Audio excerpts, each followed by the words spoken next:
Tad man ir milzīgs gods un prieks būt ievadvārdu teicējam pirms šīs filmas. Šī ir tāda filma, ko nepārāk bieži rāda tādos filmu seansos, kur parasti rāda mākslinieciski ļoti augstvērtīgas filmas. Tas nebūtu nenozīmē, ka šī filma nav mākslinieciski augstvērtīga. Tieši otrādi, man liekas, ka tā ir tāda izcila filma. Bet tas vairāk ir saistīts varbūt ar Kosta Gavras reputāciju kā tādu, jo parasti filmu vēstures grāmatās viņš tiek pieminēts kā politisko filmu meistars. Nestoties to, ka savā karjerā viņš ir veidojis gan kriminālu filmas, gan arī tādas arī ģimenes drāmas. Pirmā filma, ko viņš veidoja, bija krimināla filma, kas saucās Guļam vagona slepkavības. Bet par to es nedaudz vēlāk varbūt pieminēšu. Šī filma ir ļoti īpatnēja tajā ziņā, kā es jau pieminēju, ka tā ir no vienas puses ārkārtīgi politiska, no otras puses ļoti māksliniecisks darbs. Un es domāju, ka sevišķi brīnišķīga skatāma viela tā ir topošajiem kino veidotājiem, jo te var ļoti labi redzēt, kā prasmīgs režisors spēj ietekmēt skatītājus un ar kādiem paņēmieniem tas tiek darīts. Bet parasti biogrāfijai nav pārāk liela nozīme, es domāju, režisoru biogrāfijai runājot par attiecīgo filmu, bet šajā gadījumā noteikti būtu vērts par to nedaudz parunāt. Pirmkārt, jau ir mūžīgs jautājums par to, kas tad Kosta Gavras īstenībā. Vai viņš ir franču režisors vai grieķu režisors? Un kāds tad ir viņu vārds? Un dažreiz ir nācies lasīt Konstantinus, Kosta Gavras, kaut arī šo lietu mēģinot salikt pa plauktiņiem. Kosta Gavras ir viņa mākslinieckais pseidonīms, kas sastāv no viņa īstā vārda pamazināmās formas. Īstais vārds ir Konstantinus un uzvārds Gavras. Tad Kosta Gavras, viņam pie šīs mākslinieckā pseidonīma tur nekas nav klāt liekams. Tad pēc izcelsmes Kosta Gavras ir grieķis. Viņš ir dzimis 33. gadā, tas ir pirms Otrā pasaules kara, bet tā nu sanāca, ka visu vēsturisko peripetiju rezultātā pilsoņu karš pēc Otrā pasaules kara, kurā aktīvi bija iesaistīts viņa tēvs, karojot tā saucamajā kreiso spēku pusē, noved pie tā, ka 49. gadā, tas ir tad, kad Konstantinusam ir 16 gadu, viņam nācās pamest Grieķiju, un tā arī viņš visu savu mūžu ir nodzīvojis Francijā.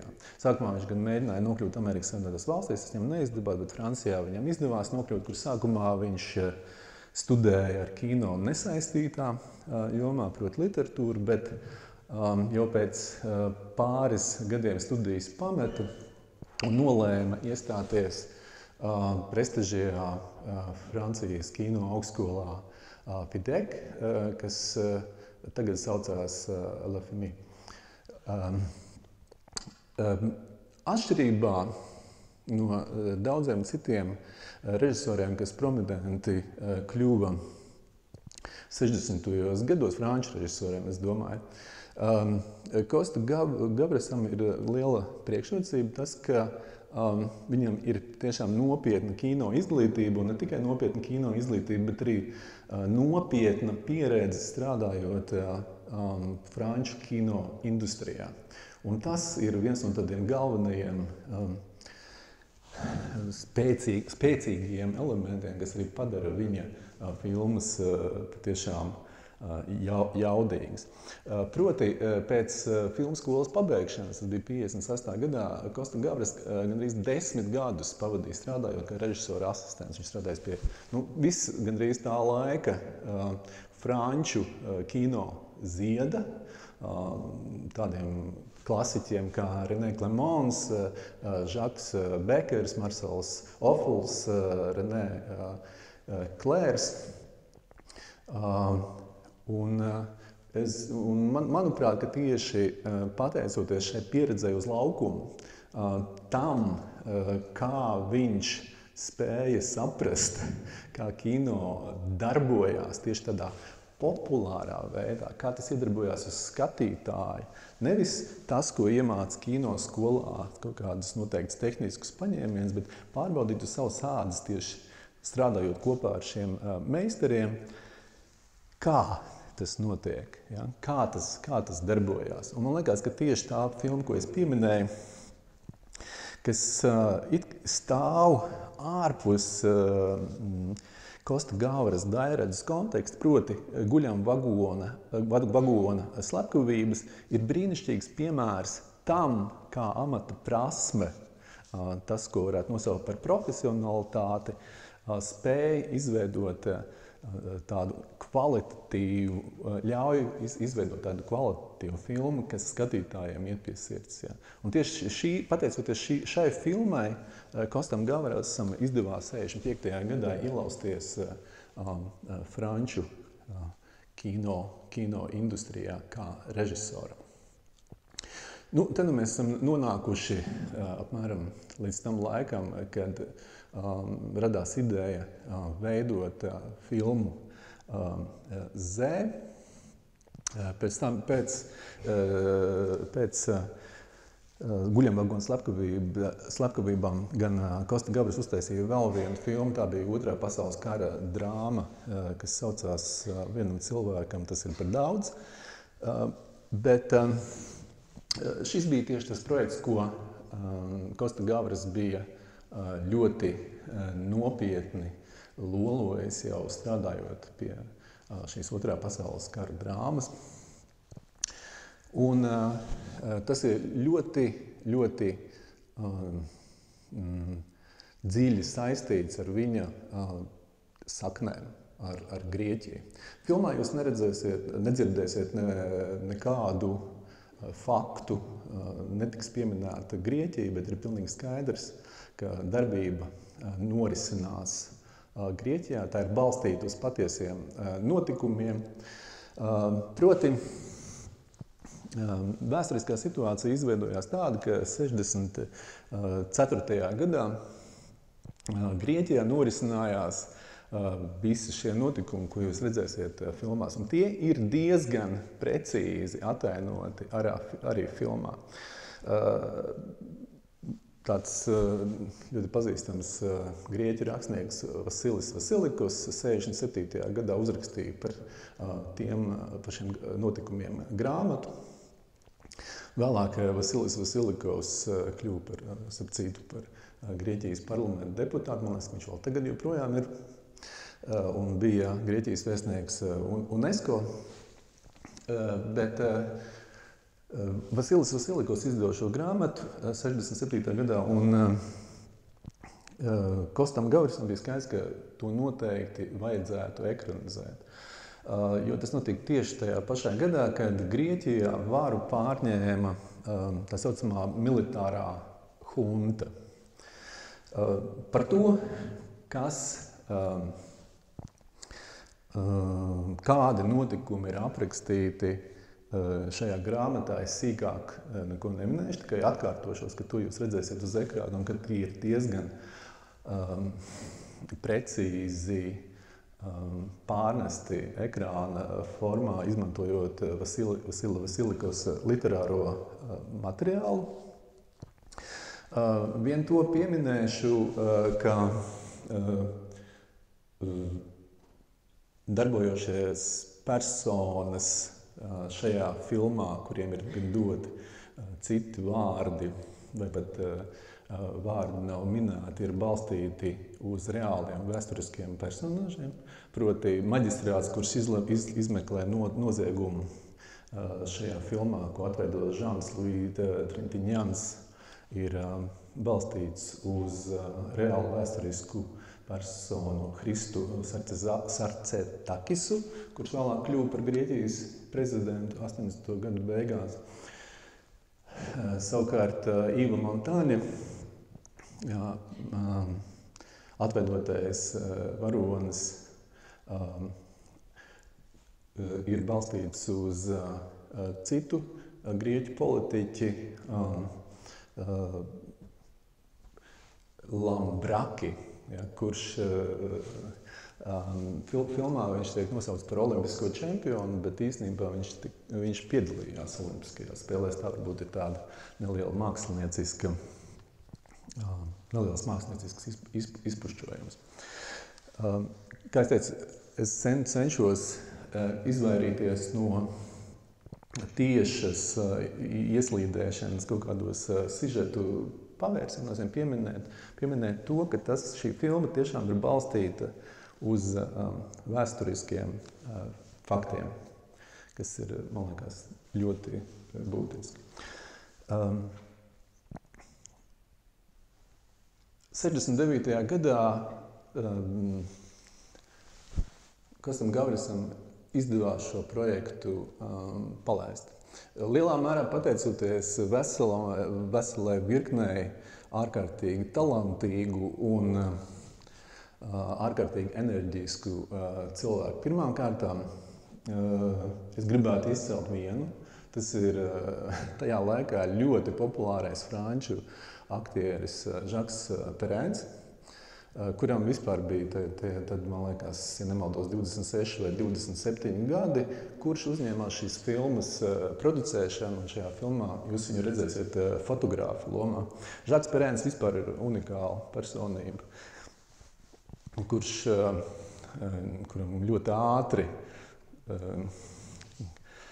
kurš ļoti ātri sāk savienot aktieru karjeru ar producentu karjeru paralēli, filmējoties arī filmās.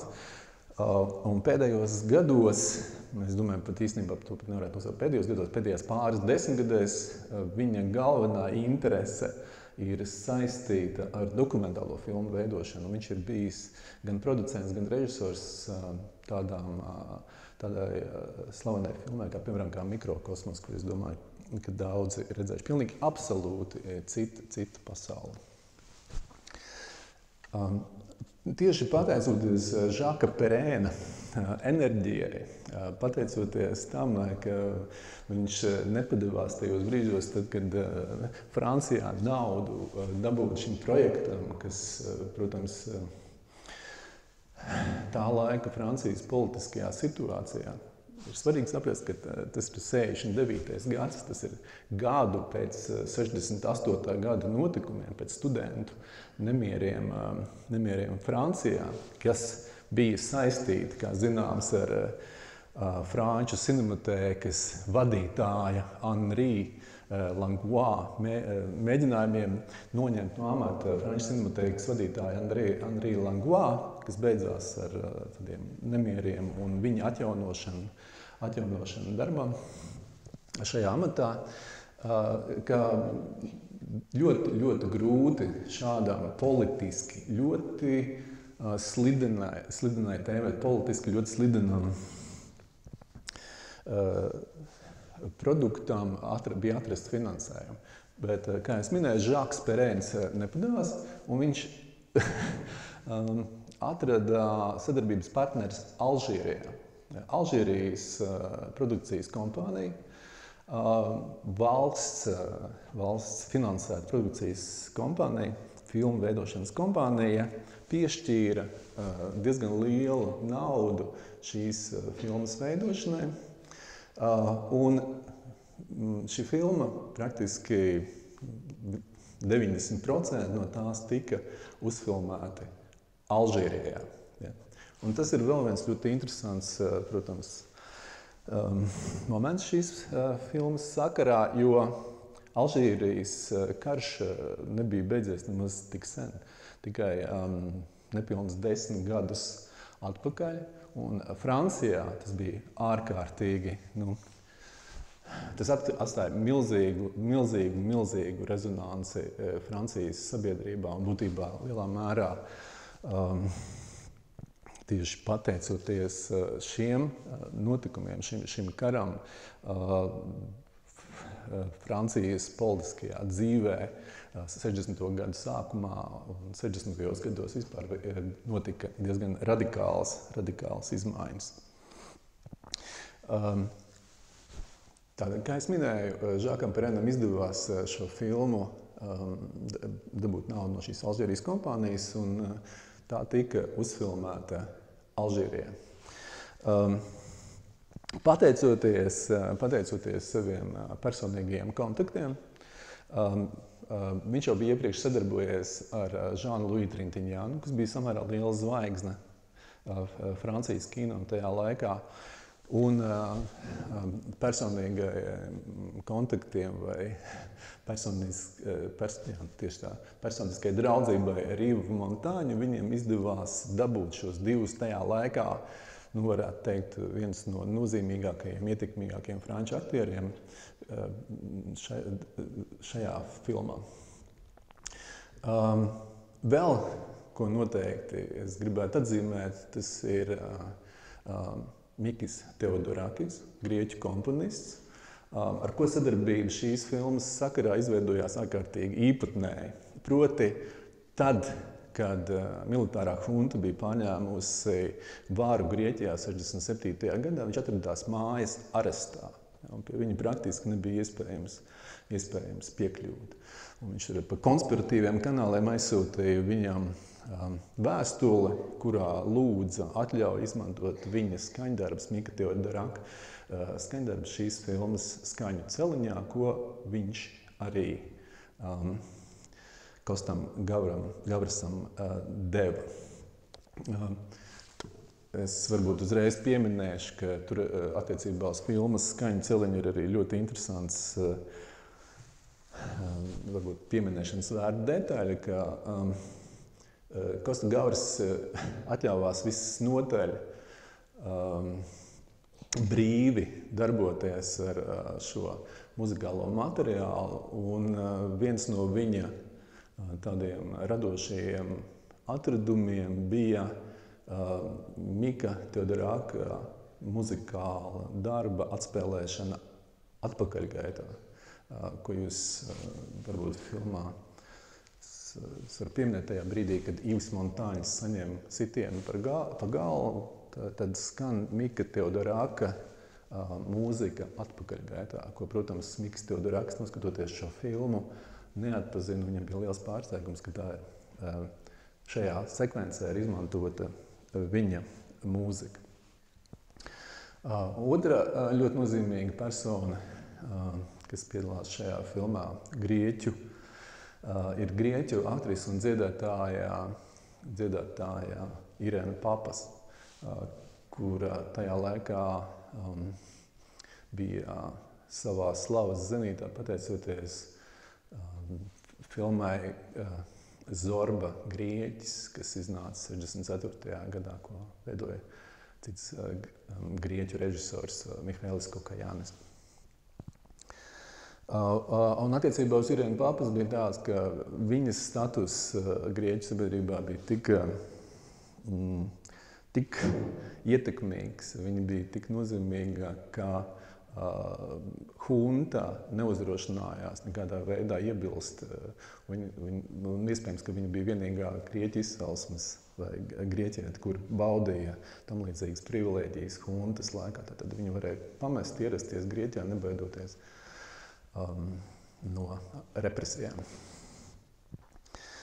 Vēl viens ļoti nozīmīgs cilvēks, kas pielika roku šīs filmas veidošanā, ir spāņu scenārists Jorge Sempruns, kurš neilgi pirms tam, ja nemaldos, tas bija 66. gadā, bija strādājis pie filmas Karš ir beidzies kopā ar franču režisoru Alainu Renē.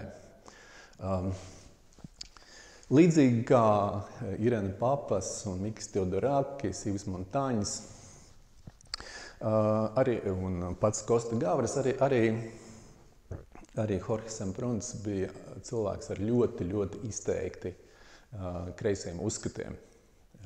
Un tas ir varbūt viens no tiem elementiem, par ko būtu atsevišķi jāparunā šīs filmas kontekstā.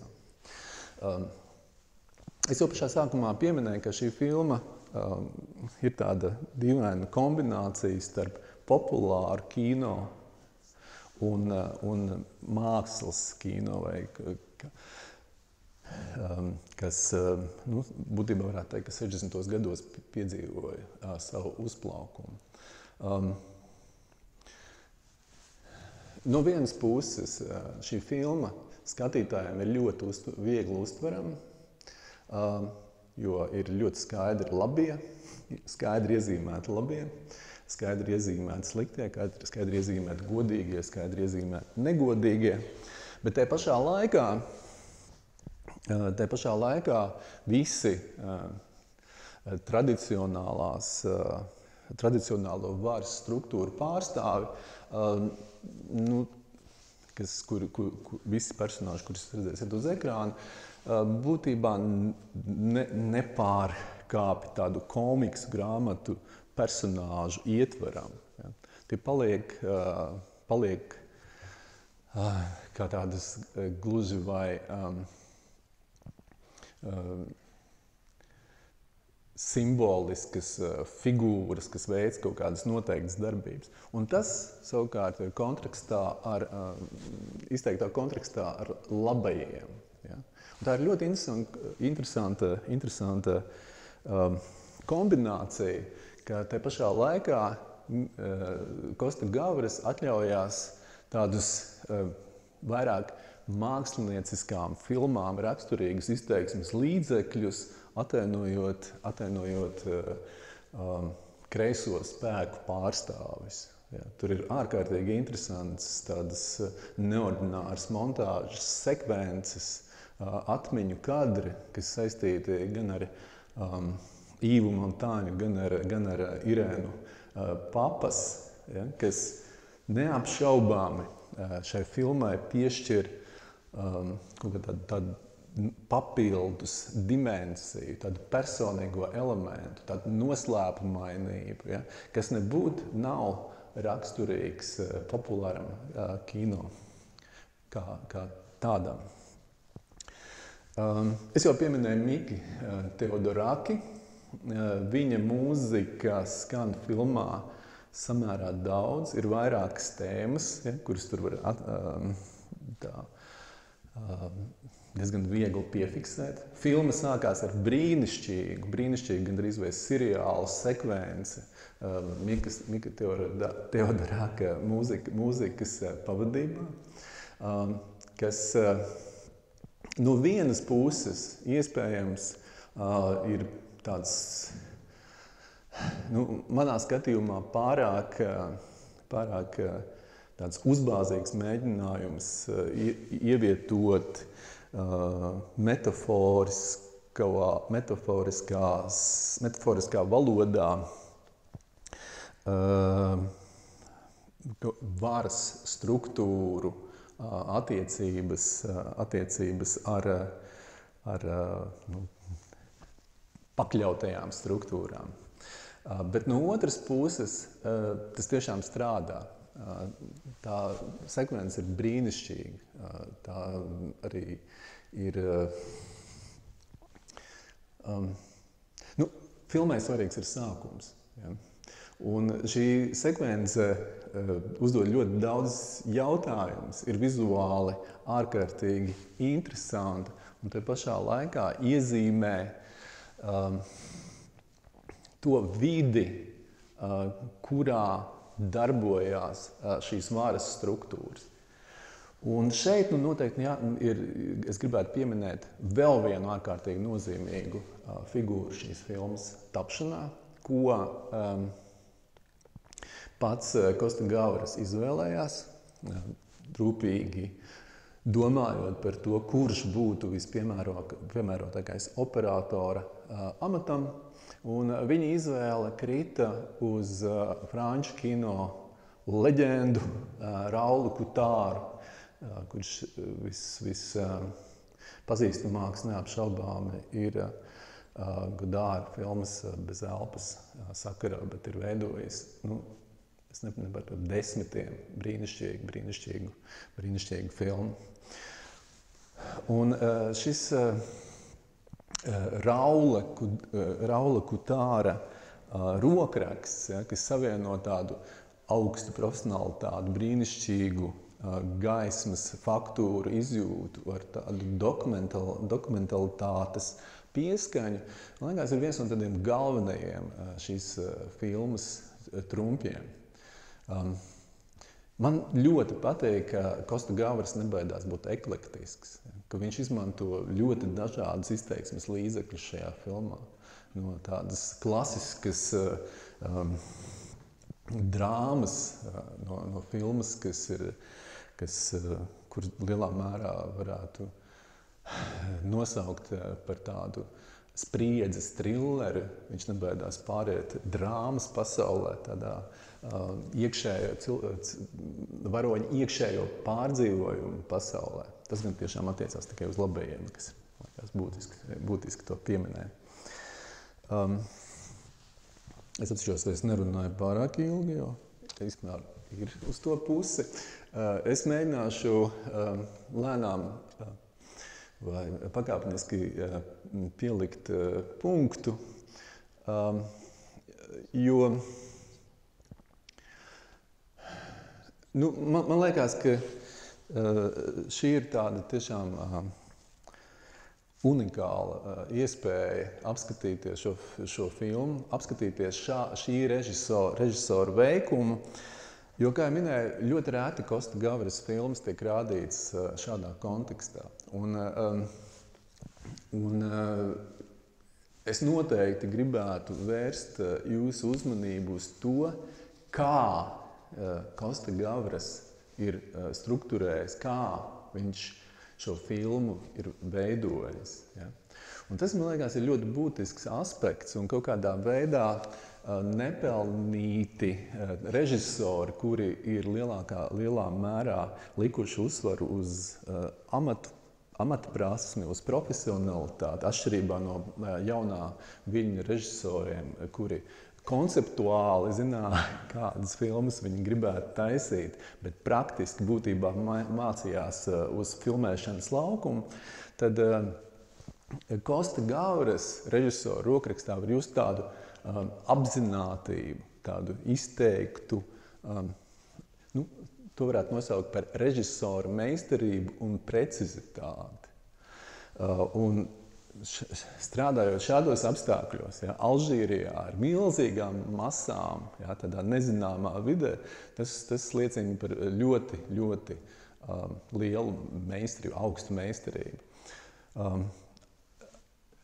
Tās sapulces ainas, kurās ir sapulcējušies ārkārtīgi daudz kreiso spēku atbalstītāji, ko jūs redzēsiet uz ekrāna, ir mans tāds, varētu teikt, mīļākās ainas šajā filmā, jo tas ir tiešām apbrīnojams režisoru veikums. Un skatoties šo filmu, viena tāda maza detaļa man sevišķi uzrunāja, vai kaut kāda, es pat nezinu, bet uzrunāja, drīzāk varbūt pat šokēja vai palika atmiņā, ir tas, ka skatoties policijas izrēķināšanos un demonstrantu, gan labējo, gan kreiso spēku savstarpējo konfliktu, likās, ka tiešām viņi to dara pa īstam, ka tas notiek pa īstam. Un tad vēlāk, kādā intervijā Kosta Gavras tieši to arī atzīmēja, ka Alžīrijā cilvēki pret filmēšanas procesu izturējās ar milzīgu entuziasmu un arī bieži vien tā enerģija, ko viņi ielika šajās epizodēs, krietni pārsniedza tādu konfliktu imitāciju, un bieži vien tie kautiņi vai tā grūstīšanās vai tie konflikti iegūtu tādu autentisku pieskaņu. Jā. Pašās beigās es vēl pieminēšu, protams, to, ka šī filma atnesa Kostam Gavrasam pasaules slavu. Tas reti, kad notiek, kad filma, kas ir franču valodā, tiek nominēta Oskaram par labāko scenāriju, nevis tajā tā saucamajā labākās ārzemju filmas kategorijā, ne tikai tur, bet arī par labāko scenāriju. Un Kosta Gavras tika nominēts arī par labāko režisoru. Vēl bez tam šī filma nopelnīja milzu naudu tiem laikiem. Bet galā Kosta Gavras saņēma, īstenībā to balvu piešķira filmai. Filma saņēma balvu kā labākā ārzemju filma vai filma svešvalodā, kā to mēdz saukt. Žans Luis Trintiņans savukārt Kānās saņēma labākā aktieru balvu par darbu šajā filmā. Tas par to ir,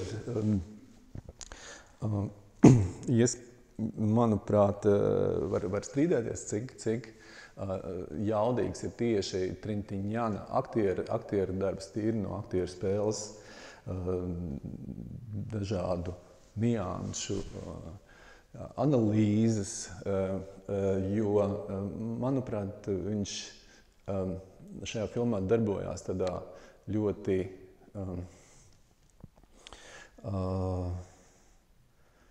tādā piezemētā tonalitātē.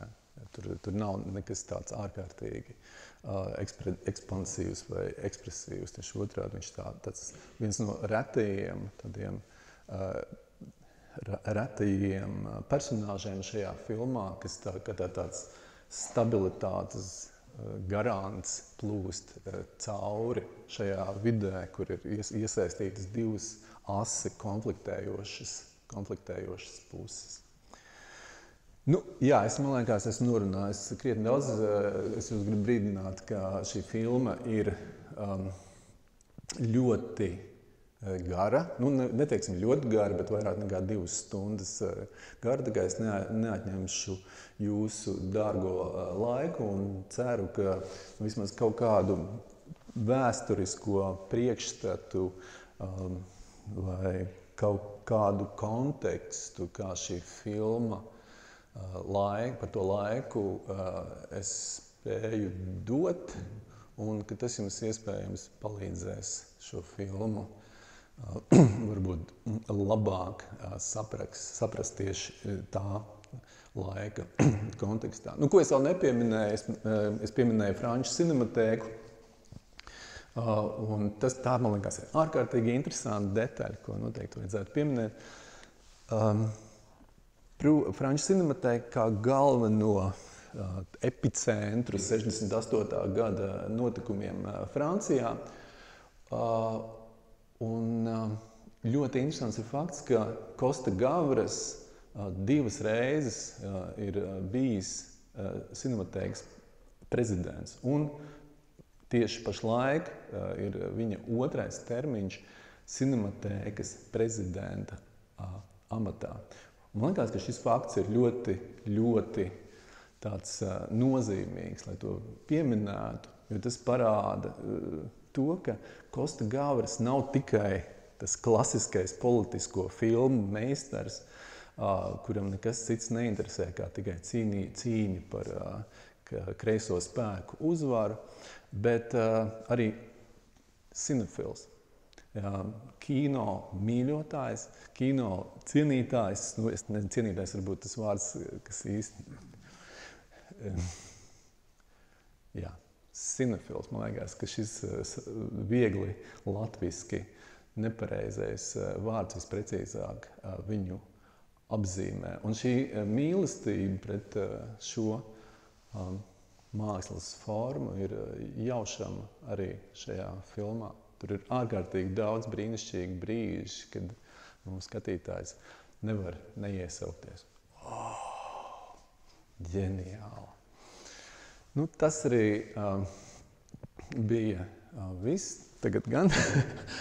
Vienīgais, ko es vēl pieminēšu, Man liekas, ka Kosta Gavras arī ir humorists brīnišķīgs. Ja?